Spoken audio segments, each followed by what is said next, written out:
Hey, what's going on? Luke here. For today's video, we're going to be going over the All Stars side. Well, we're just going to be going over the Indigenous side for this one. Tomorrow, we're probably going over the Maori side, but like I said, for today's video, we're going to be going over the Indigenous side. Now, I think it's very clear it's the last couple of years, unless you were kind of an Indigenous or just a big NRL fan, I guess that the All Stars game did mean a lot to you, but over the last couple of years, it's definitely picked up in importance with the inclusion of the Maori side. So it's actually a game that I do look forward to. I mean, there's always a game you always look forward to in terms of it was the first big game that was happening of the NRL seasons apart from NRL trials. It was the first one that was on TV and such. But in terms of actual importance now, it feels like they're playing for something. It feels like the players actually really care from both sides, not just the Indigenous side. Now, speaking of the Indigenous side, like I said, we're going to be going over this one. So let's take a look at their lineup. So at fullback, they have Latrell Mitchell. On the wings, Blake Ferguson and Josh Addo-Carr. The centers, Jack Whiten and Jesse Ramian. We have Cody Walker and Jamal Fogarty. It's a pretty cool little halves pairing there. We have Andrew Fafita and Josh Kerr as the props. Ruben Cotter is the hooker.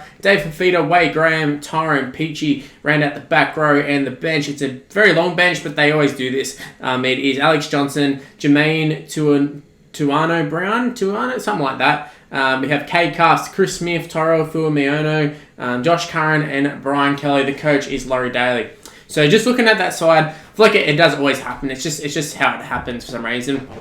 It starts off really good, some really good backs, sort of fades out into the forwards, but they still have a couple of good players there, like Andrew Fafita. The rest are all sort of guys looking for an opportunity. But the halves, I think the halves are a very interesting one. We have Cody Walker and Jamal Fogarty, obviously two pretty electric sort of players, two guys who have been in great form the last couple of years, especially Cody Walker, but Fogarty's really found his feet in NRL in 2020. So it'll be interesting to see how he goes with a different halves partner, see if he steps up or does he take a back foot or back step to Cody Walker. So I feel like at the Titans, it's kind of his team at this point. I know Ash Taylor's there, but this is his team. But yeah, the rest of the side, Latrell Mitchell at fullback, we're very keen to see how he goes. Obviously, he was out for the rest of the season last year, so got injured midway through the season, missed a large chunk of it, and I think it really did hurt the Rabbitohs in the end, despite Corey Allen playing great. But Latrell Mitchell is just another level. Latrell is just so freaking good, and yeah, I'm really keen to see how he goes at fullback, because I think I'm expecting some really big things from Latrell in 2021.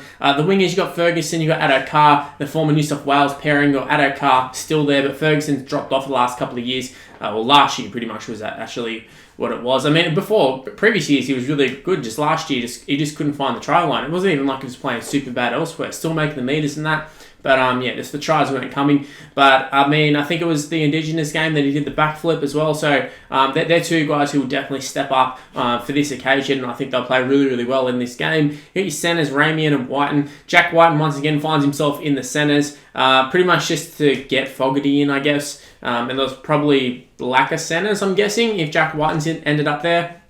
I mean, they have Alex Johnson on the bench, but there's no other. So you got Brian Kelly. Could have put Brian Kelly there. I'm actually surprised that he's not in the side over Jesse Ramian. But yeah, Ramian, speaking of him, hasn't really done a hell of a lot since he left the Sharks initially. I know he's back at the Sharks, but since he left them to go to the Knights, he's kind of been lackluster. I thought he'd be someone who'd be in the mix for New South Wales year in, year out, but it just hasn't happened so far. I know he's had a few injuries in that, but yeah, Jack White and Jesse Ramian, not a bad centre combo. I'm not sure who the Maoris are, but they're gonna have to be on their game if they're gonna stop those two guys. Two very big, explosive, powerful guys with a lot of speed too. And yeah, I'm keen to see Jack Whiten because the last couple of games at centre, say for the Blues, weren't exactly fantastic. So, and honestly, that was the last game he would have played too in the centres as well. Was those Origin games at the end of the season. So keen to see how it goes. It does suck for me that we never get to see Jack Whiten play in his actual position of 5'8" in these big games, but I suppose it's lucky for him that there is some versatility. Maybe unlucky too, because I feel like if he just played 5'8", they would be picking him. But I mean, you can add him into the side and he'll do a good job. I think he'll be all right in the centres there. The rest of the side, though, Andrew Fafita, obviously a standout in the forward pack. The rest of them, I don't really know too much about, though. I mean, I was struggling with one of the guys' name, that Tuano Brown. Don't really know much about him. I mean, David Fafita, absolute weapon on his day, just needs to stay fit. Have Wade Graham there, very good. Josh Kerr is an up-and-comer.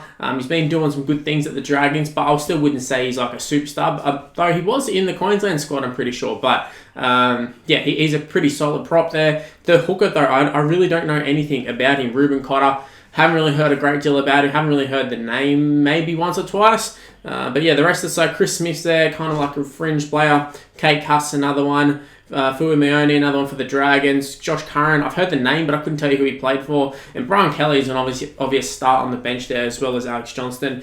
But some really good players there. Tyrone Peachy, another one. I think Tyrone Peachy's best position is lock. So they've got an interesting dynamic at the Titans where I think Peachy's best position is lock, but you also have Tino there who I think his best position is lock. So it's like, where do you play everyone? Do you chuck Peachy into the back row or something? Or I should say back row, but into the second row? Or what do you do with them? What do you do with Tino? I don't really know. But just in terms of this side, I think overall, I think it's a pretty solid side. I think it's one of the better Indigenous sides that they've put out. Like I said earlier, a lot of the times with this Indigenous side, it starts off really good. You have great halves. They've had like Scotty Prince, Preston Campbell, a lot of them. And then they get to the forwards and they're kind of reserve grade guys. Whereas this year, like I think it's actually pretty solid. They seem to struggle for a hooker position a lot of times. Because I remember guys like Craig Garvey and stuff were like starting hooker and that. But maybe this Ruben Cotter, maybe he'll be really, really good. But I mean, he's got a 4-pack to lay the platform. He's got great halves. He's got a great fullback. I think the fullback really helps a lot being with Latrell Mitchell. So I can see this Indigenous side having a great game and having a big win. To be honest with you, I can see them putting on a lot of points. But then again, this Maori side could do the same thing. But yeah, the Indigenous side has a lot of attacking flair with some pretty solid defensive guys in there, like your Wade Graham's and that. So I'm keen to see how they go, and I think it's a pretty formidable squad. Leave in the comment section below, what are your thoughts of the side? Do you like it? Do you dislike it? Is there anyone who's unlucky to miss out? Personally, maybe a guy like Brian Kelly, him being on the extended bench, or it's not extended, it is the bench, but being number 20, I thought he might have been a pick over Jesse Rabian, but that's sort of what I'm talking about. Is anyone who's missed out or didn't get picked at all? Ash Taylor, someone like that? Let me know in the comments section below. Also, while you're at it, make sure you go ahead and leave a like and subscribe to the channel if you're new around here. It's very important that you do turn on the notification bell as well. Let you be notified immediately when I upload, especially like I said, I'm uploading the Maori video tomorrow. So stay tuned for that one, but to stay tuned, make sure you turn the notification bell. Let you be notified immediately. Don't have to worry about the subscription boxes and that. Also, while you're at it, go ahead and give me a follow on social media. It's on the screen right now. It's Mr. Luke and YT for the most part. Just Mr. Luke on Facebook. But the rest of it's Mr. Luke and YT, including Snapchat. Go ahead and add me on that. And yeah, that's all I've got to say for this video. Hopefully you enjoyed it. And I'll see you in the next one. See yous.